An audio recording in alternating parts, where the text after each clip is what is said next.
The HCF and LCM of two numbers is 36 and 720 respectively. If one of the numbers is 180, then the other number is 0. We have done this earlier also. HCF multiplied by LCM equals to number 1 multiplied by number 2. Now everything else is given and we require number 2. So HCF 36, 720, then one number 180. Now we have to find out B. So B equals to this 180 will go on the other side. Now it's multiplied, so it will become divide. 36 into 720 upon 180. 1 and 4 is 36, 4 is 144. So B is the answer. I again suggest that you should learn the tables up to 20 and squares up to 20 by heart. We have separate videos for the same.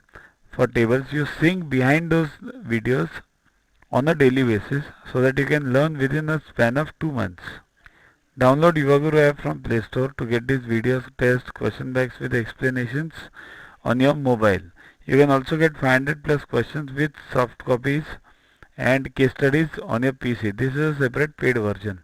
Follow us on Facebook, WhatsApp us on this number for any query related to purchase.